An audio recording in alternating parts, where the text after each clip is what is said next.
The restaurant glowed with golden light, every corner draped in garland and twinkling bulbs.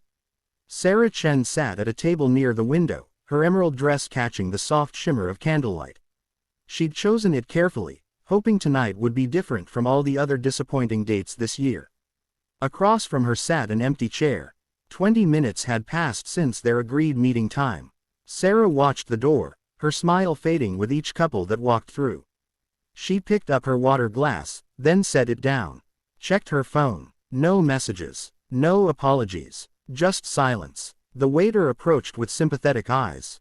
"Would you like to order, miss?" "Just a few more minutes," Sarah whispered, though she already knew the truth. She'd been stood up. On Christmas Eve, no less. She felt the familiar ache settle in her chest. The same one that appeared every time she scrolled through photos of her friends' engagement announcements, baby showers, and family portraits.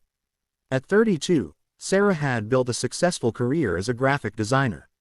She had a cozy apartment, wonderful friends, and a life she was proud of. But sitting here alone, surrounded by happy families celebrating the holiday, that life felt painfully incomplete. Sarah reached for her purse, ready to leave this humiliating evening behind. She'd go home, change into pajamas, and pretend this night had never happened. That's when she heard it. "Excuse me," a small voice, barely above a whisper. Sarah looked up to find a little girl standing beside her table.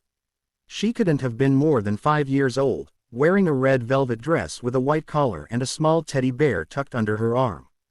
Her blonde hair was pulled into 2 messy pigtails, and her blue eyes sparkled with the kind of innocent hope that only children possess. "Yes, sweetie," Sarah asked gently. The little girl glanced back toward a nearby table, where a man in a dark sweater sat watching nervously. Then she turned back to Sarah, took a deep breath, and asked the question that would change everything. "Can you be my new mom?" Sarah's heart stopped. The restaurant noise faded into background static. She stared at this tiny stranger, completely speechless. The little girl continued, her words tumbling out in a rush. "My name is Emma. That's my daddy over there. He's really nice and he makes the best pancakes and he reads me stories every night, but he's been sad since mommy went to heaven 2 years ago. I asked Santa for a new mom this Christmas because daddy needs someone to make him smile again, and when I saw you sitting here looking pretty and sad too, I thought maybe you both needed each other."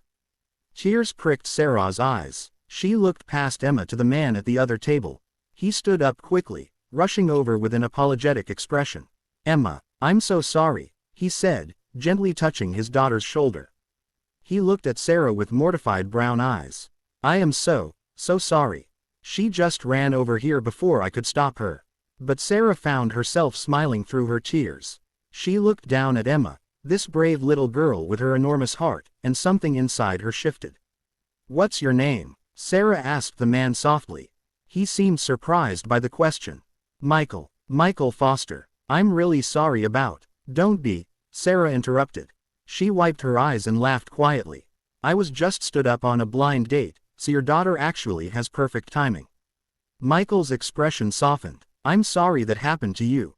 Are you here alone?" Sarah asked. "Just Emma and me. Our Christmas Eve tradition. Dinner. Then we drive around looking at holiday lights."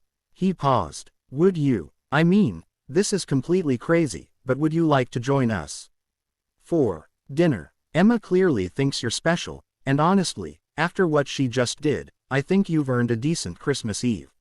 Sarah looked at Emma, who was bouncing on her toes with excitement. Then she looked at Michael, seeing the loneliness in his eyes that probably mirrored her own. She thought about her empty apartment waiting at home. She thought about all the perfect plans that had never worked out, all the carefully arranged dates that had led nowhere. And then she thought about this unrehearsed, imperfect, completely unexpected moment. "I'd love to," Sarah said. Emma squealed with delight and immediately climbed into the chair across from Sarah. Michael laughed, a real laugh that lit up his whole face, and pulled over a chair from his table. As they looked at menus together, Emma chattering about her favorite foods and Michael stealing grateful glances at Sarah, something magical settled over their table. Not the forced magic of an arranged date or the desperate magic of loneliness, but the real, quiet magic of 3 people who found exactly what they needed when they stopped looking for it. Outside the window, Snow began to fall. And Sarah realized that sometimes, the best Christmas gifts come wrapped in the most unexpected packages. Sometimes, they come in red velvet dresses with teddy bears and pigtails. Sometimes, all you have to do is say yes.